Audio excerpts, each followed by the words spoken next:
Please welcome to the stage Dr. Marshall Stewart, Vice Chancellor for the Office of Extension and Engagement and Chief Engagement Officer for the UM System. Good morning, and it's so good to see you, and I say that sincerely. It has been a while, and it's good to see so many of our colleagues and friends, not only from University of Missouri Extension, but also joining us through the live stream and all over the University of Missouri system. We're just delighted to have you here as we have a conversation about food. You know, a lot of folks have asked, why would we choose food this year? Well, you saw that we've chosen workforce development, broadband, health in the past.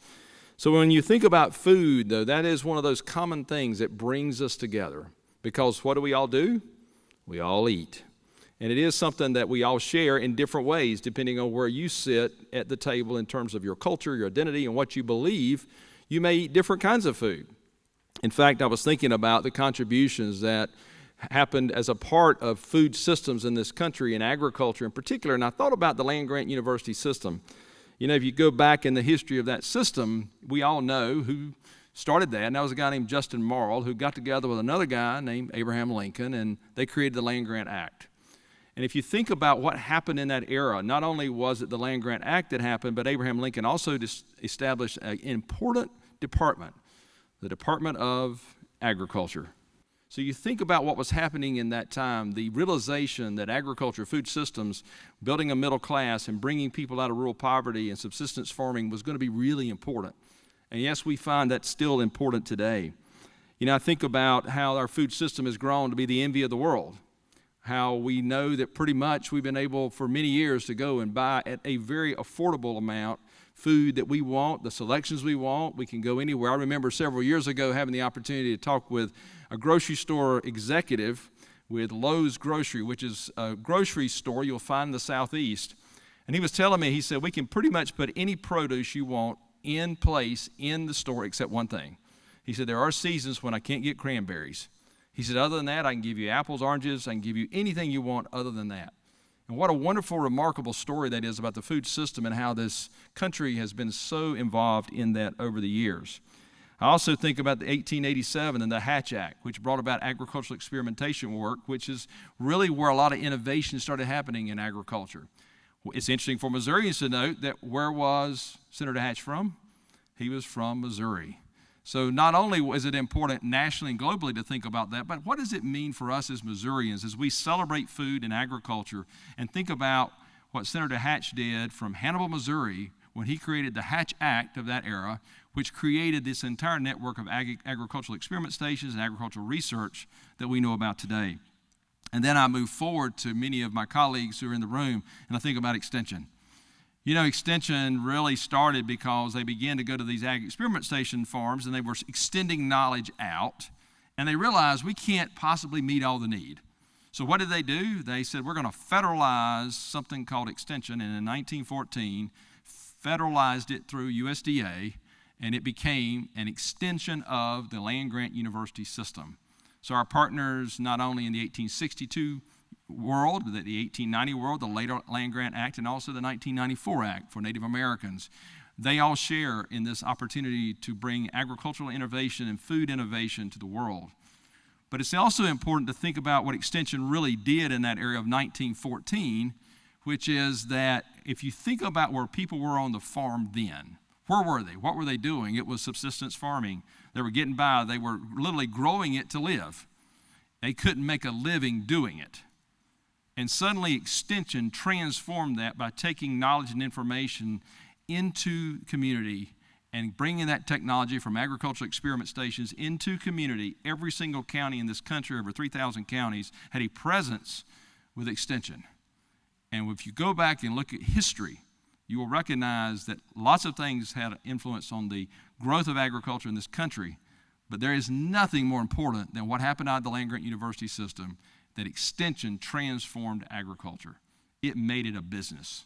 It's the thing that made it where you could live and work and be in place and literally support a family. I think it's important to remember that history, because if we don't remember that history, we can't see the future. You know, I was thinking about all the ways that food affects our lives, and you're going to hear today how, you've seen it on the screen already, how Missouri S&T, and Dan Orther, I know, is here today. I saw Dan earlier, how he and others at S&T are affecting the food system. There are colleagues at UMKC who are equally doing innovative work in urban foods as they are at University of Missouri St. Louis. So it's not just the land grant historically, Mizzou, that's doing this. It's all the institutions, not only here but around the world, are very involved in food because they understand that food, climate, and those kind of issues affect us all. And that intersection of health and food that we now have as we think about next gen on this campus really brings to the forefront what we can be in the future as we think about food systems, agriculture, health, and all those pieces that come together with this great University of Missouri system. One of the things that I've thought about is all the intersections of food. You know, we think about it a lot today because we come out of a pandemic, and what do we see for the first time? In my lifetime anyway, which is getting longer every day, for the first time, I went into a grocery store and saw things that I had gone to get, and I could not get them because they were not there. And I found that to be disturbing because I've never gone into the meat aisle and not been able to find a steak, or gone into the bread aisle and not found the bread, or more importantly, if you go into other things, certain paper products that we all enjoy and need, we couldn't find them anymore because supply chains had been disrupted. You know, I think about not only food security, but also think about food security, because I think that's the nexus of where we sit in Extension. How do we feed the world? And how do we do that through the land grant university system and our partners? But then also, how do we bring not only security, but how do we reach out to insecurity as well? I think about all the food waste, and we've often talked about that, all the waste that happens in our food system. I thought about the economic importance. You know, just in this state, it's a $92 billion enterprise, which is extraordinary, the largest industry sector in the state of Missouri. I think about things like nutrition and health, and that intersection again of how we grow our food and what we do with that food. I thought about pH farming, which is something I heard about years ago, of where you're growing it for medicinal purposes and what it can do and how it can affect things like Alzheimer's and other ailments that people have today by eating certain foods that they can track to say it'll help in these particular areas. I also think about what it means in terms of culture. You know, culture is important, and I thought about how food had intersected in my culture. Well, I go back and I think about my family growing when I grew up in eastern North Carolina, and my dad was convinced that we should have the largest garden in our community. Now, that was not something that was placed on him. He just believed we should have it. I think primarily because he wanted my brother and I to really work hard and have something to do, and there should be no off time. You should have a job, and you should come home and work again.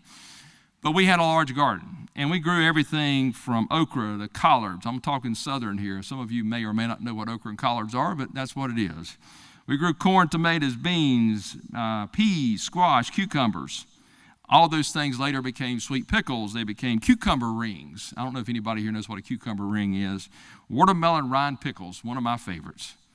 All those things came, and I realized as I got older, we didn't buy any produce. We didn't buy canned stuff in the grocery store because my mother canned, preserved every single bit of that. So we ate it all year long. So the food system, for me, at a very early age, became really important. But then I think about other things that intersected in my life. When I was 10 years old, 12 miles from where I lived, the first McDonald's opened.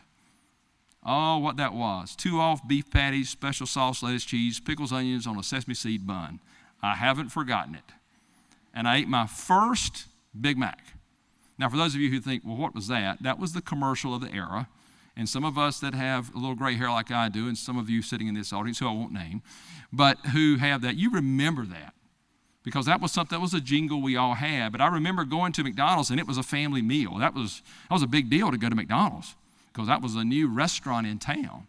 I remember when I was 11 years old, Pizza Hut came. And I remember eating a pepperoni pizza for the first time in Pizza Hut and wondering, where does a pepperoni come from? I couldn't figure that out. I knew what we had in beef cattle. I knew hogs. I understood a little bit about sheep, not a whole lot, but I understood it. But where does the pepperoni come from? And that became quite a conversation around our table about that. So Pizza Hut was a big deal. But then I remember when I was 12 years old, when I got my first real international experience. You see, I grew up in a family, we didn't eat Mexican because there was none to eat. We didn't eat Chinese because there was none to eat. We didn't know. The first Chinese restaurant that I ever walked in, I was 12 years old, and I remember eating Hunan chicken for the first time. I still eat Hunan chicken. I love Hunan chicken. But I later found out that when I traveled to China itself, that our Hunan chicken and their Hunan chicken are two different things. We put a lot of stuff in ours. We kind of cover it up. We got a lot of salt, a lot of stuff in ours that they don't have. So again, food culture is important. Then the ultimate food culture that I think about is growing up again where I did. If you said the word barbecue, it's a noun. It's pork, and it's got vinegar sauce on it.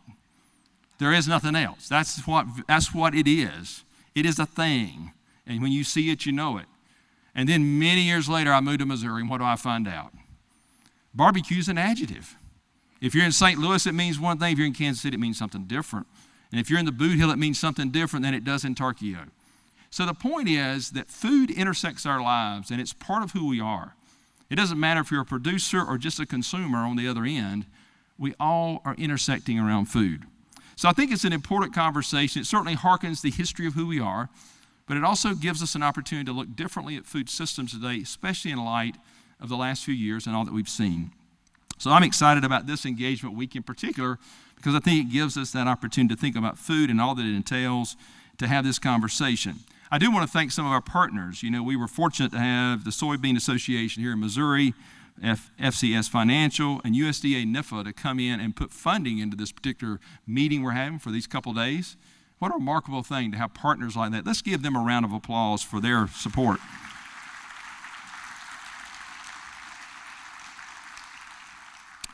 Again, I want to thank all those who have joined us by live stream. And we know there's a lot of eyeballs out there. And we were talking about stage. You know, used to when you had a live audience, you could delay starting. You could wait 5 minutes. You could wait 2 minutes. You can't do that anymore. Because when that thing happens, they're ready to watch it. So we try to start on time. So it's really changed culture a little bit of even how we think about meetings. Today we have the opportunity, though, to sit around a common table, as we will today and tomorrow, and to really talk about national, state, and global issues that deal with the food system. And what I want us all to do is to take this opportunity to think. You're going to hear from some presenters this morning and later today that are going to challenge us and cause us to kind of maybe be a little bit uncomfortable. That's okay. Because we need to think clearly and carefully if we really care about this ag and food system. How can we do it in a way that ensures that future generations will have the same bounty and abundance that we have all had that sit in this room today? So we hope, again, as you work together, that we'll be able to pull together a shared vision about what we have been, what we are, and what we can be in the food system. It is my pleasure now to call on someone that is certainly no stranger. He's someone that had a great journey coming to this university. He obviously an engineer, as you'll hear him talk, a distinguished scholar. I was very fortunate to have him come to join the University of Missouri system in 2017 as my boss. And at that time, he was one of my bosses. Now he is a singular boss. I have 2 jobs, but one boss now. But I will give you, without further ado, my president, Dr. Mun Choi.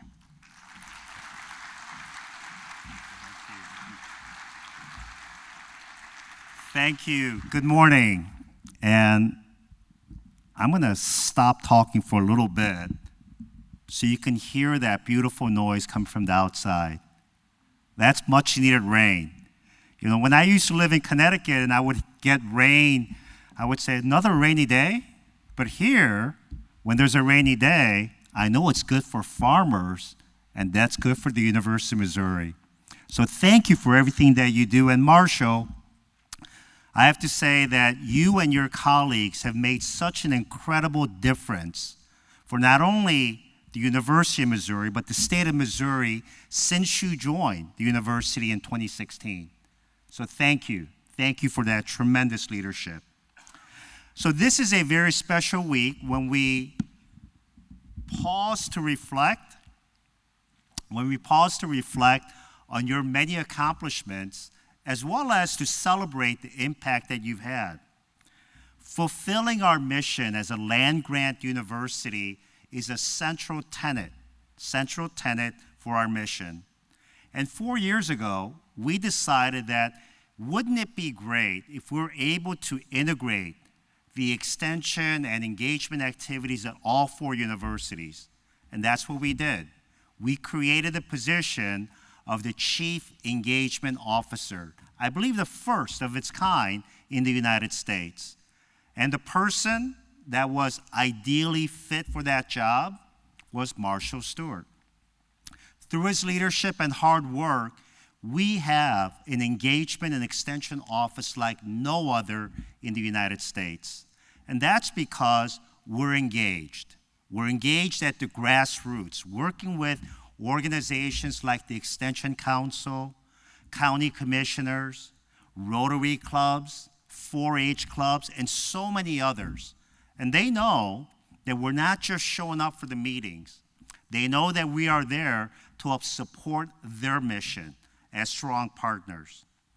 We also have very strong leaders and supportive leaders in elected offices. This year, because of the excellent work that all of you do, the governor and both houses provided an additional $5 million for extension and engagement. That's an incredible accomplishment. That is almost a 15% increase in the overall operating budget. With those funds, we're going to hire more faculty and staff to serve all of the counties in the state of Missouri. We're also going to be making investments in key infrastructure. In fact, Marshall Stewart and I, with several other of our colleagues, visited Graves Chapel for a groundbreaking for an equipment shed facility that they've been waiting for 20 years. It is these kinds of investments that we'll be making throughout our tenure because it makes a difference in our community.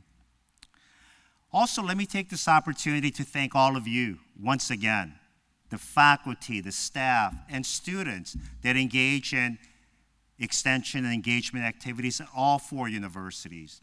Each year, 2.5 million Missourians tap into what you provide, and the impact is very sizable. As a university system, we have a $6.5 billion impact to the state of Missouri's economy each and every year. Extension alone provides $1.2 billion in impact to the economy of Missouri each and every year.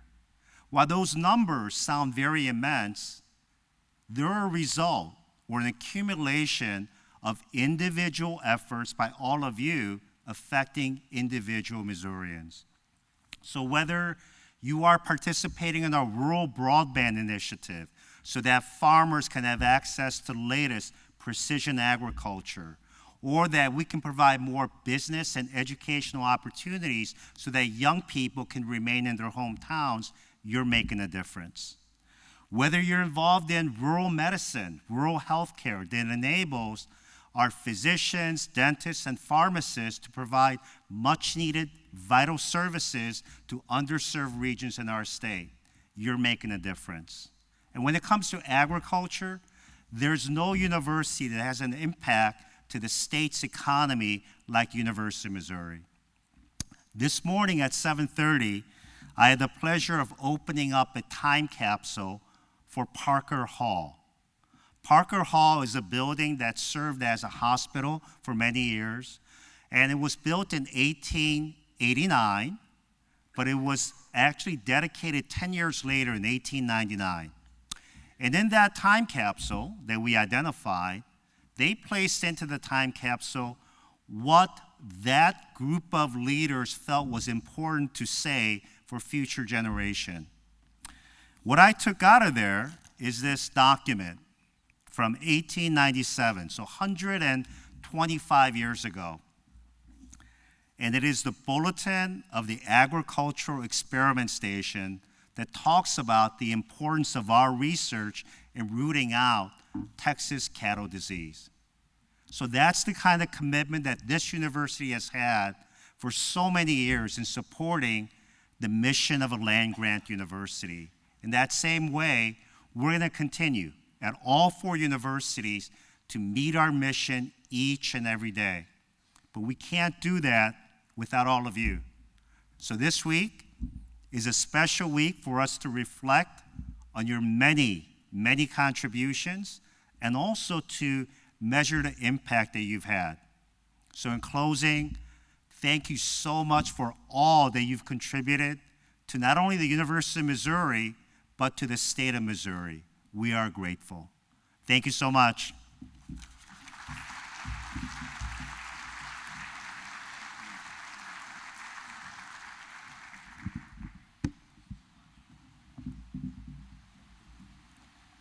I can tell you that there are very few, if any, universities in the country that have a president who gets it like this president does. I have had the opportunity to work a lot of places and be in a lot of universities and talk to a lot of leaders. And when they learn about Mun Choi and his understanding of what we do to engage with Missourians, it is rare. So I want to thank him. Let's give Dr. Choi another round of applause. I thank you for that.